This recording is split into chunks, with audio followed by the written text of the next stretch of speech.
Hello, nice people, how are you? Everything is okay? Muito boa noite, seja muito bem-vindo, seja muito bem-vinda a mais uma gravação do nosso podcast Physio Insight, um projeto onde eu falo que você tem que ouvir na lata, doa quem doer, sempre baseado nas melhores evidências científicas disponíveis. Vão chegando, vão comentando aí de onde vocês falam aqui nos comentários. Hoje a gente vai falar um pouquinho sobre dor na coluna, principalmente sobre as síndromes radiculares, pois a gente tem atendido muitos pacientes e tendo resultados muito efetivos, mesmo na modalidade online, para esclarecer para vocês como o hands-off é importante. Beleza? Então vamos lá. O que seria uma síndrome radicular, pessoal? Você que é paciente, você que é seguidor, você que é leigo. A síndrome radicular é uma alteração com componente neurológico, ou seja, a musculatura da sua coluna entrou em espasmo, entrou em contratura, o movimento da articulação da sua coluna ficou bloqueado, ficou rígido e isso afetou a raiz nervosa. Quando sua coluna tem grandes nervos que vão para as pernas, por exemplo, o nervo femoral, ele sai lá da sua coluna lombar e vai para frente da sua coxa. O nervo obturatório, ele sai lá da sua coluna lombar e vai para o meio da sua coxa, para a parte interna. O nervo cutâneo lateral femoral vai para a parte lateral da sua coxa. O nervo ciático vai para a parte posterior da sua coxa, se divide em duas partes, vira fibular, vira tibial, vai para a panturrilha, chega até o pé, né? Um dos maiores nervos do corpo, se não o maior nervo do corpo. Beleza? Então, quando a gente tem qualquer tipo de alteração muscular, articular ou neural na coluna vertebral, ele pode transmitir dores para as pernas. Como, por exemplo, eu acabei de sair da consulta com o meu nutricionista e o que você acha que eu fiz antes da consulta? Atendi ele, né? Porque ele precisa de puxão de orelha. Ele estava com a dor no ombro que não aguentava levantar o braço 90 graus. Se fizesse 90 graus de abdução com extensão, ele urrava de dor. Ou seja, ele estava com um problema musculoesquelético no ombro há 2 semanas. Ele só me falou hoje porque eu fui na consulta. Então a gente fez uma avaliação muito simples no pescoço dele e encontrou um movimento no pescoço e recuperou imediatamente a mobilidade do ombro dele. Ele tinha um problema muito simples que em 2 meses ele melhora muito rápido, né? E ele não precisava de mais atenção, de mais cuidados. A mesma coisa se ele tiver... Isso aí poderia evoluir para uma síndrome radicular no pescoço. O pescoço dele estava tão rígido, tão projetado para frente, em tanta postura mantida, porque ele atende vários pacientes, sentado no computador fazendo dieta, levanta só para fazer a adipometria, eu acho, né? Me corrija se eu estiver errado. Medir o percentual de gordura, colocar o cara na bioimpedância. Então, ele levanta muito pouco no dia a dia dele. E ele é gamer, ou seja, quando ele não está trabalhando, ele está no computador em casa. Ele faz atividade física, mas o que eu expliquei para ele é o seguinte: não adianta você gastar 1 hora de atividade física no seu dia a dia e no resto do dia você está sentado prolongado. É o que acontece com atletas de triatlon, com praticantes de crossfit. Ele, eu faço a atividade mais intensa do planeta e mesmo assim estou com dor. Olha que louco. Não importa que você faz a atividade mais intensa se no resto do dia você é um arquiteto que está trabalhando 12, 14 horas no seu projeto no computador. Não importa que você faz crossfit ou triatlon, mas que você é um advogado criminalista que está o tempo todo lendo o processo, está o tempo todo sentado no computador. Não adianta você fazer, sei lá, squash, rugby, um bocado de esporte durante 1 hora todos os dias e no resto do dia você é um dentista que está sentado no seu mocho olhando a boca dos pacientes, né? A gente precisa manipular as variáveis de exercício e de atividade, e são coisas super diferentes. Exercício é uma parada sistematizada que respeita princípios de sobrecarga constante, que respeita princípios de periodização, que respeita princípios de volume mínimo efetivo para adaptação neuromuscular, princípios de volume máximos recuperáveis na prescrição de exercício, para que ele não faça o junk volume, que é o volume lixo, onde aquele exercício não está servindo para mais nada, só para extenuar e gerar fadiga ao paciente. Então existe um nível ótimo na prescrição de exercício. E quem sabe fazer isso? Fisioterapeutas especializados, musculoesqueléticos, educadores físicos muito especializados, categoricamente especializados em fisiologia do exercício, que na maioria das vezes, quando tem essas especializações, estão trabalhando em clubes de futebol, não estão acessíveis na academia, que é hoje o maior volume populacional para pacientes, né? Eles vão para academia, e na academia você não encontra um educador físico assim. No plano de saúde você não encontra um fisioterapeuta assim. Entende? Então, na síndrome radicular, seja cervical ou lombar, o paciente ele vai ter sempre um sinal positivo para a tensão neural. Ele não consegue levar o braço lá atrás, ele não consegue levantar a perna reta. Na síndrome radicular, o paciente pode perder força na mão, força nos pés. O paciente pode ter um falseio de joelho, como se ele estivesse subluxando o joelho. Ele não sente nada na perna, não sente nada na coluna, mas já tem síndrome radicular e está com falseio no joelho. Ele começa a andar, o joelho começa a falsear, ele vai aonde? No ortopedista especialista em joelho. E o ortopedista especialista em joelho faz o quê? Avalia o joelho dele. E o joelho dele acha o quê? Artrose, condromalácia patelar, lesão meniscal. E aí eu mostro para vocês direto, né, os trabalhos do Ian Harris, autor desse livro aqui, Surgery, The Ultimate Placebo. Então, Ian Harris, ele é ortopedista, para você não pensar que eu tô falando uma coisa aqui com guerra contra ortopedista, porque muito hater fala isso pra mim no direct. Tem nada a ver, ortopedista é necessário em muitos casos. Fisioterapeuta é desnecessário em muitos casos. Não é nada sobre fisioterapia versus ortopedia. É quem trabalha com ciência e quem não trabalha com ciência. O que é que o Ian Harris fez? Pegou o paciente, inclusive, a nossa psi querida, deixa eu ver se tá aqui, a nossa psi querida, Tati, ela mandou um paper que eu divulguei para os inscritos no workshop, um paper muito louco, falando inclusive das cirurgias. Cadê, meu Deus? Tá aqui, calma. Falando das cirurgias meniscais. Pronto. Cirurgias falsas em ortopedia. Vou mostrar aqui para vocês agora. Deixa eu abrir aqui no computador. Mostra para vocês agora. Deixa eu ver se tem mais um. Shan Surgery. Shan Surgery. Tem mais um. Vamos lá. Arthroscopic Partial Meniscectomy versus Shan Surgery for Degenerative Meniscal Tears. Deixa eu mostrar aqui pra vocês. Olha o que nossa psicóloga mandou pra gente, ó. Pra trabalhar no paper, ó. Cirurgia falsa em ortopedia, revisão sistemática da literatura. César Fernandes de las Penhas, o papa da ATM aí. Emílio Puentedura e Adrian Low, papa da neurociência. Papas, né, da neurociência. E aqui, esse paper é de onde? Do New England Journal of Medicine, uma revista médica. Não é isso mesmo? Olha que louco. Trabalho do Heine, não sei pronunciar o nome dele não. Enfim, o que é que esses trabalhos mostram?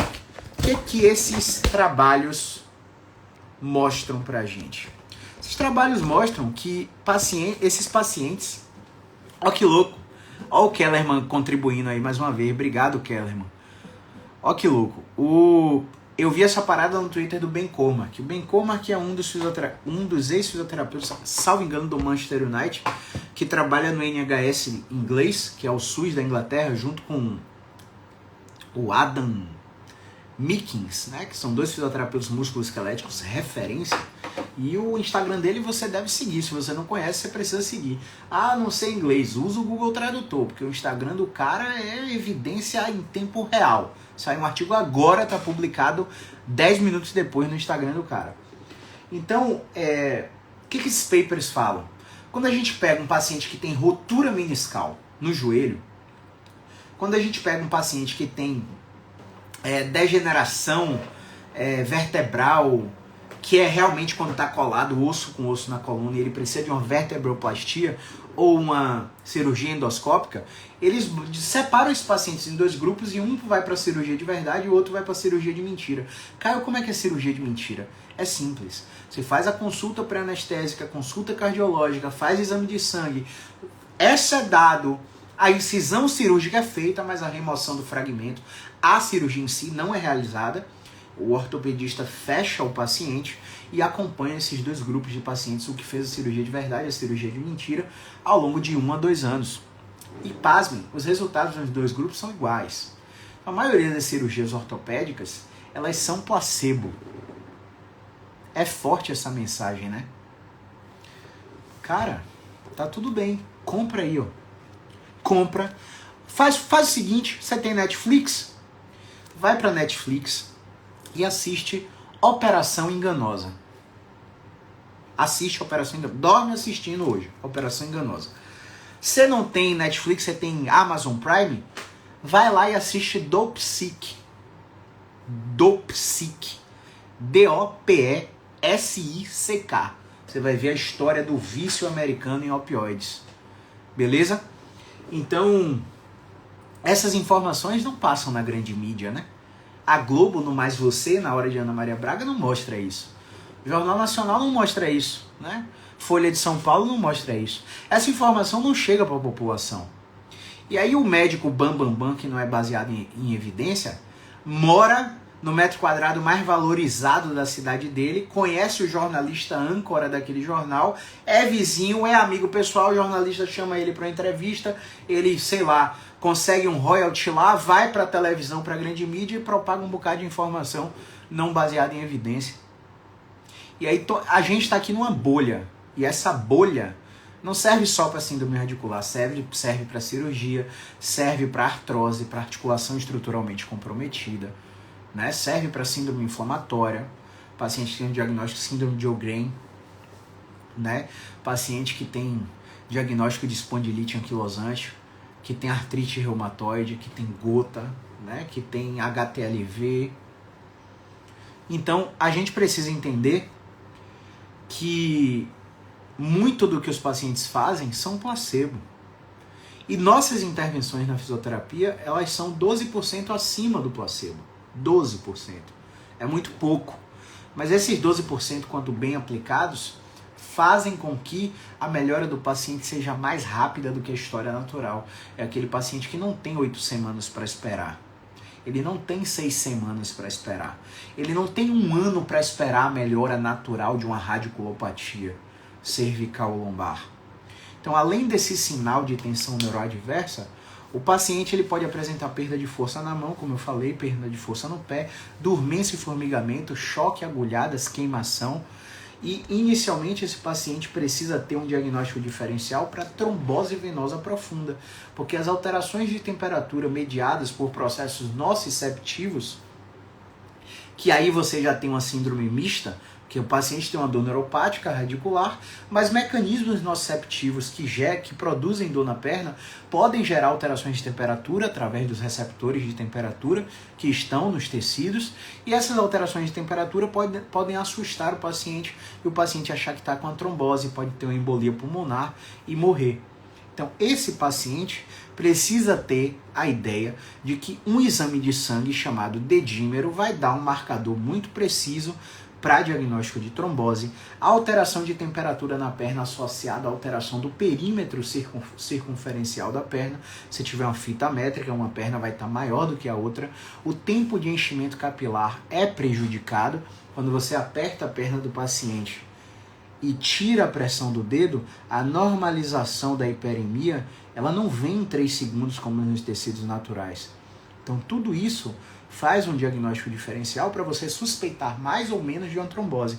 Mas lembre, você não é médico, você não pode dar um diagnóstico médico, mas você pode suspeitar de uma red flag, uma alteração probabilisticamente grave, no qual a intervenção fisioterapêutica não vai ajudar, por mais que o paciente tenha uma DAC. Caio, que diabo é DAC? dupla apresentação clínica. Ele tem uma síndrome radicular mais red flag, mais suspeita de red flag. Caio, e agora faz o quê? Trata a síndrome radicular? Não! Vai excluir a red flag. Marca um cirurgião vascular para fazer um Doppler, fazer um exame de sangue, pegar o dedímero, fazer toda a triagem de TVP, talvez profilaxia para trombose venosa profunda. E, uma vez descartada a red flag, o paciente retoma o tratamento com você, fisioterapeuta. Por isso que a gente fala, não importa se o diagnóstico do cara é síndrome radicular, é articulação comprometida, é red flag. Nós somos profissionais de primeiro contato. E como profissionais de primeiro contato, nós precisamos ser capazes de identificar a probabilidade daquele paciente ter uma patologia grave. E se esse paciente que está com dor crônica tem suspeita de patologia grave, alô doutor, estou mandando um paciente para você porque o meu exame físico não encontrou nenhum problema mecânico, nenhuma disfunção de movimento. Então toda vez que o paciente não responde às estratégias de movimento aqui, a gente, por precaução, quer excluir alguma condição mais grave. Por isso estou encaminhando isso para o senhor, beleza?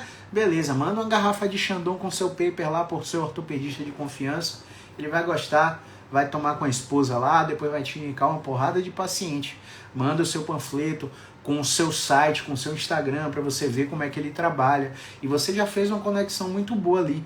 Muitos ortopedistas, muitos não, né? Na verdade, só 2 ortopedistas aqui em Salvador.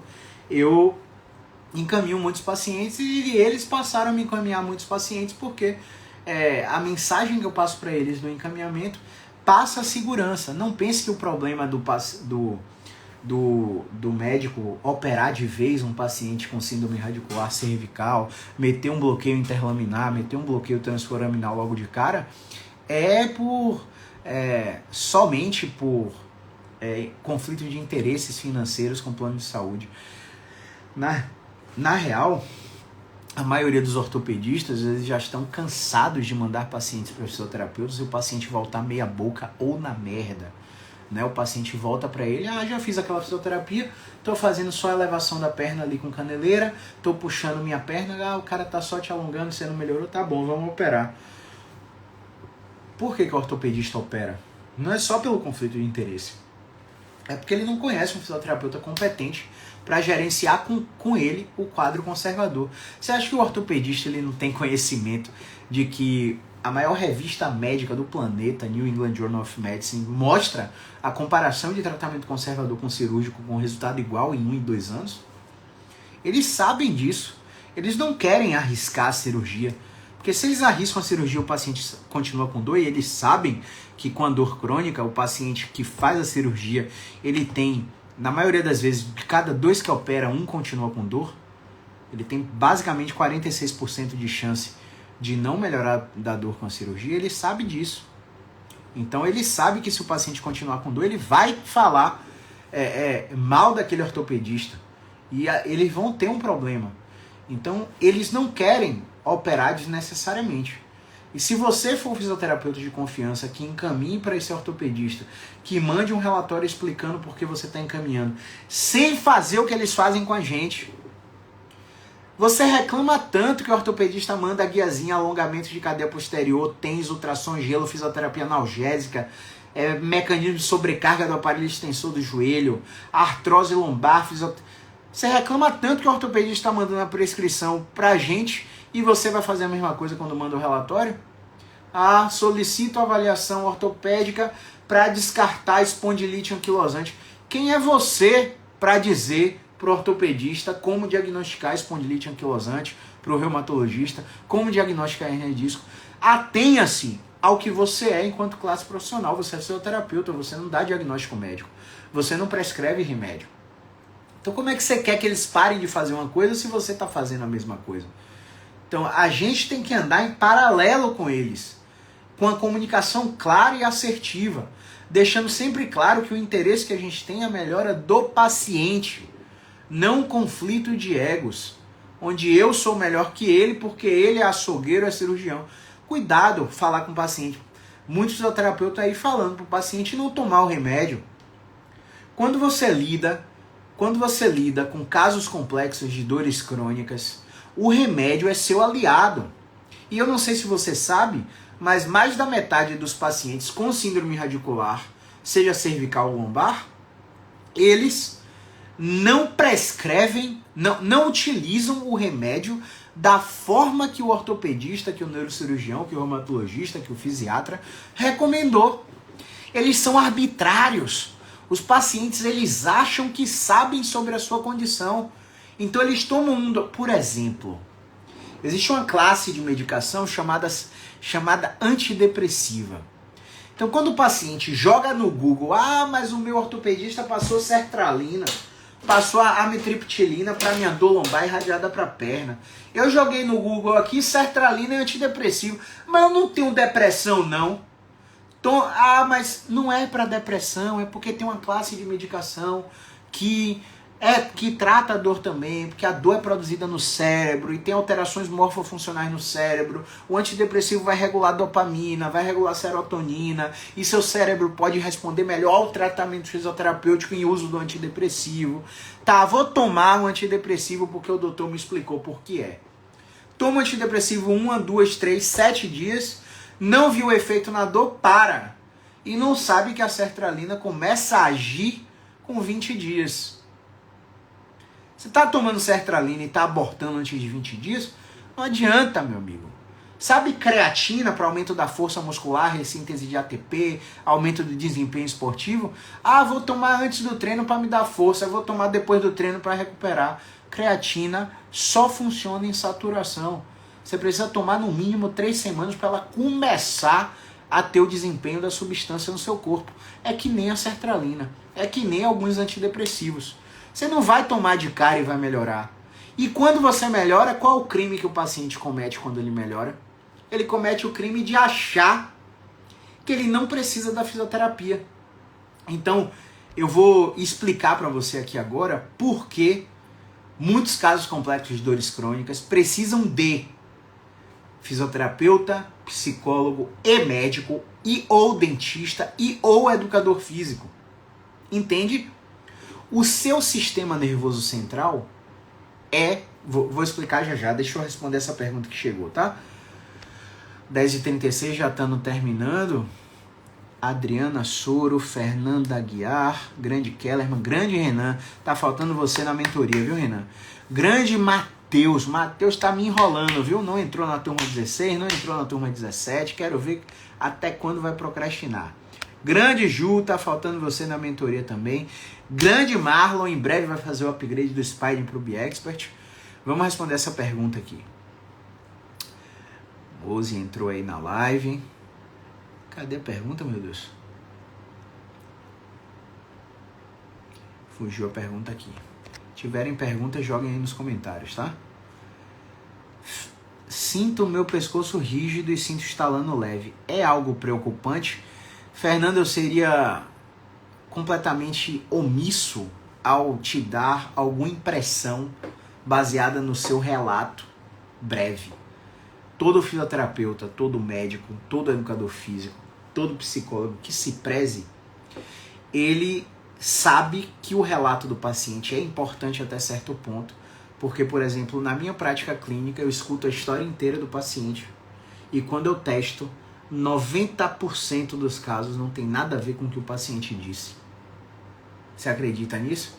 Então, pescoço rígido, sentir estalar, não tem como...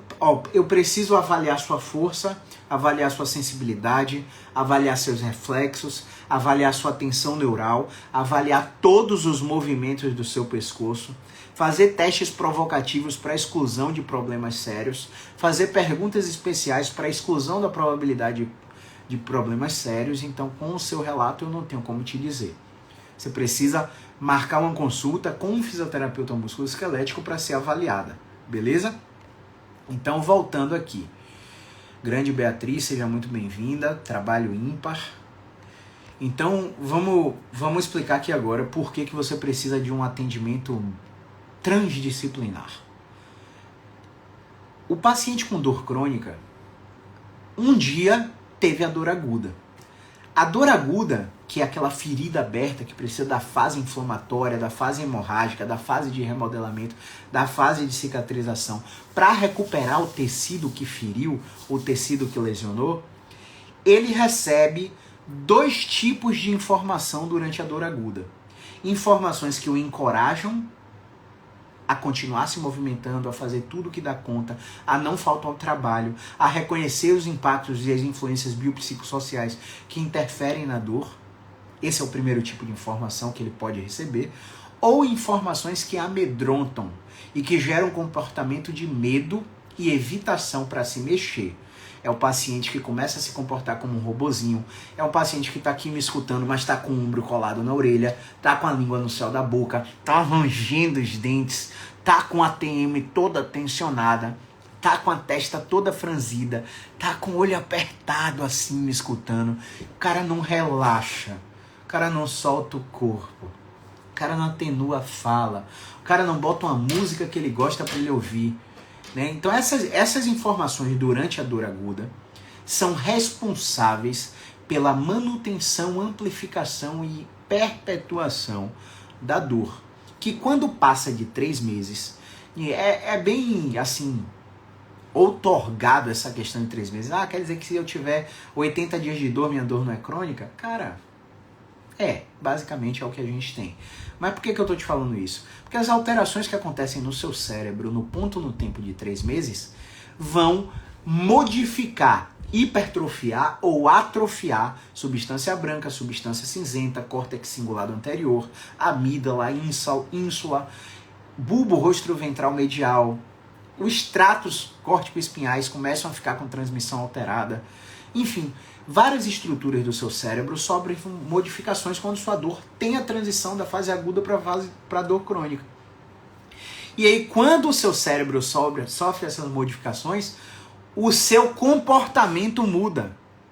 O seu comportamento que foi adotado mediante aquelas informações de medo e evitação, para você fazer repouso, para você não trabalhar, para você botar gelo, para você só fazer terapia passiva, osteopatia, quiropraxia, acupuntura, ventosa, liberação, para você só deitar e receber tratamentos. Essas informações não te geram autonomia e não te geram independência. Não te geram independência do tratamento. Por que eu estou te falando isso? Porque essas informações são as responsáveis pelo seu problema, que era fácil de ser tratado, cronificar. E aí, quando você cronifica, o seu pensamento muda. Caio, como assim? O seu pensamento muda. Eu atendi um paciente hoje com dor no ombro, que ele me disse: essa dor no ombro vai me matar. A gente sabe que não tem relato na literatura de uma dor no ombro matar uma pessoa. Mas foi o que ele pensou. Ele pensou que a dor no ombro ia matar ele, de tão excruciante que estava. O cara que está com um pensamento que acha que a dor no ombro vai matar ele, o cara que está com um pensamento que a dor no ombro pode ser um tumor ósseo, que ele pode estar com um câncer intratável, você acha que ele vai mexer o braço de que forma? Assim? Ou assim? Como é que você acha que ele vai mexer o braço? Você entende que movimento é comportamento? E esse comportamento foi mediado por informações que foram nocivas para esse paciente. Então, essa modificação estrutural, ela é perpetuada, mesmo que o paciente entenda o que causou aquilo ali. Porque esse comportamento se torna mal adaptativo. E aí, como ele continua com dor e mexendo de forma, entre aspas, errada, por que entre aspas? Porque não existe forma certa de se mexer. Existe forma que o paciente consegue executar a tarefa que é necessária, por exemplo, trabalhar, usar o computador, enfim, pegar um copo, uma mesa, vestir uma roupa. Se ele consegue executar a tarefa, tá tudo bem.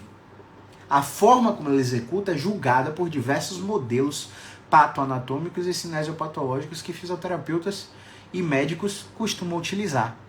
E quanto mais patoanatômico é o pensamento desse profissional, mais esse paciente vai gerar medo, mais esse paciente vai continuar com dor, mais esse paciente vai continuar buscando uma cura milagrosa para o problema dele, um remédio salvador, porque alguém disse para ele que a dor é por causa daquilo. Só que dor é sempre multifatorial. Então, dito tudo isso, Você entende que o psicólogo é o único profissional que vai te dar recurso para controlar os pensamentos que vêm à sua cabeça durante a execução de um movimento doloroso, durante uma percepção de frustração por não melhora, ou durante uma percepção de flare-up, onde sua dor tem um escape e agudiza sem explicação aparente e você acaba ficando desesperado por causa da crise de dor. Você entende? Você entende que o fisioterapeuta é o único profissional que vai adotar milhares de estratégias para que esse comportamento de se mexer com várias sobrecargas comece a ser desassociado da experiência de dor? Você entende que o médico é o único profissional no qual vai conseguir prescrever o remédio específico para que os movimentos da fisioterapia sejam mais toleráveis? E você não pode cair na pegadinha que um remédio tirou sua dor e abandonar a fisioterapia, porque o seu cérebro ele é capaz de controlar a dor. E quando você bota uma medicação de fora para fazer isso por ele, ele começa a economizar energia para controlar a dor. E essa economia de energia chama-se retroalimentação negativa. E essa retroalimentação negativa, ela vai fazer com que o cérebro pare de liberar analgésicos porque você está colocando analgésico de fora. E aí, quando o efeito do remédio passar, sua dor vai voltar. E você não aproveitou o boom da melhora da medicação para fazer o tratamento fisioterapêutico. Você entende que o educador físico é o único profissional que domina as variáveis de treinamento para populações especiais como cardiopatas, obesos, hipertensos, grávidas, para prescrever exercícios para te manter saudável depois que a fisioterapia termina? Dito tudo isso, se você tem uma síndrome radicular, uma dor cervical irradiada pelo braço, com dormência, formigamento, agulhada, choque, perda de força, tem uma hérnia de disco diagnosticada na imagem. Se você tem uma síndrome radicular lombar, com dor lombar irradiada para glúteo, perna, coxa, dormência, formigamento, agulhada, choque, incapacidade para caminhar, tá usando muleta por causa da dor na perna, você entendeu que o seu tratamento é multiprofissional. E aí você pode virar para mim e falar assim, ó: Caio, eu não tenho grana para pagar seu tratamento. Tá tudo bem, dinheiro não é o problema. Grana não é o problema. Tratamento você encontra em clínicas e escolas de fisioterapia. Vamos dizer assim, você tá, sei lá, em São Paulo. A Universidade Federal de São Paulo tem uma clínica e escola onde você é atendida gratuitamente pelos alunos do último semestre de fisioterapia, pelos alunos do último semestre de medicina, pelos alunos do último semestre de psicologia, e você faz o seu tratamento gratuito nas faculdades. Então, grana não é o problema.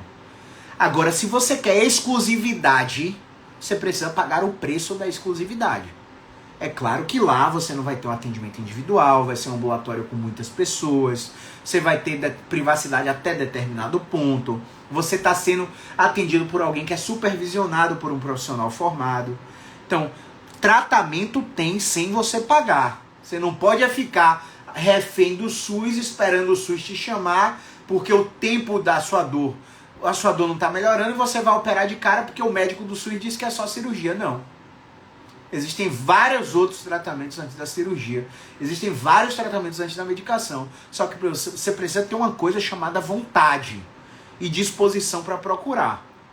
Agora, se você quer exclusividade de ser atendido por um profissional que já atendeu mais de 7.000 pessoas, que mostra resultados consistentes todos os dias nas redes sociais, que tem uma experiência clínica, uma bagagem absurda, que te dá um atendimento com hora marcada, individualizado, centrado no cuidado da pessoa e não do diagnóstico, você precisa pagar o preço da exclusividade.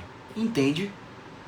Então, eu espero que com esse discurso você tenha entendido porque Caio não é o salvador da pátria, porque a psi não é a salvador da pátria, a médica não é a salvadora da pátria, e sim você é o salvador da sua pátria.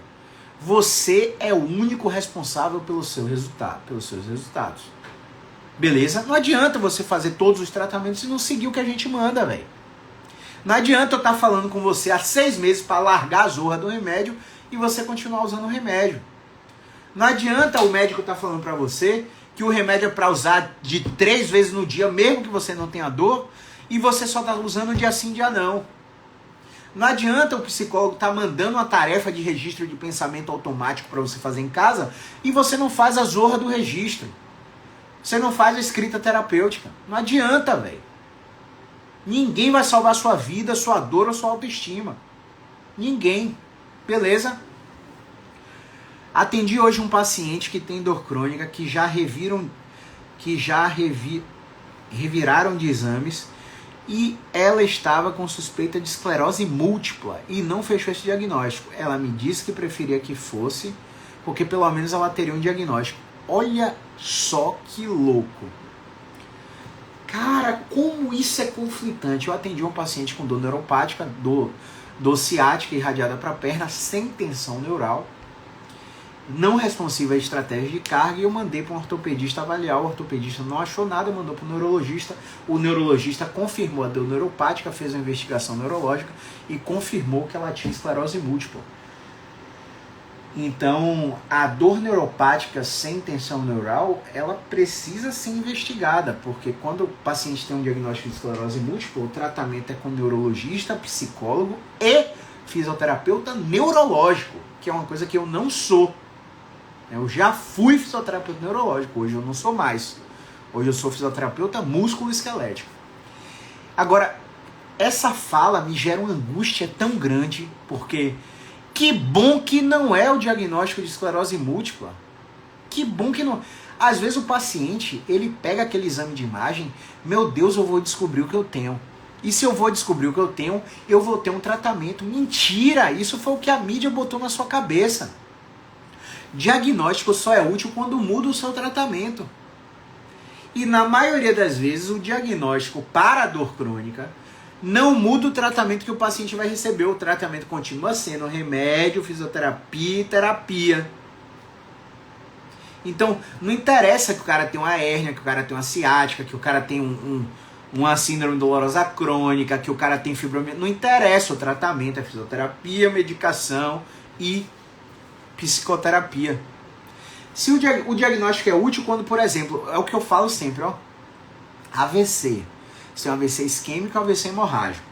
O AVC isquêmico, a vida é salva com anticoagulante. O AVC hemorrágico, o anticoagulante ajuda a matar o paciente mais rápido.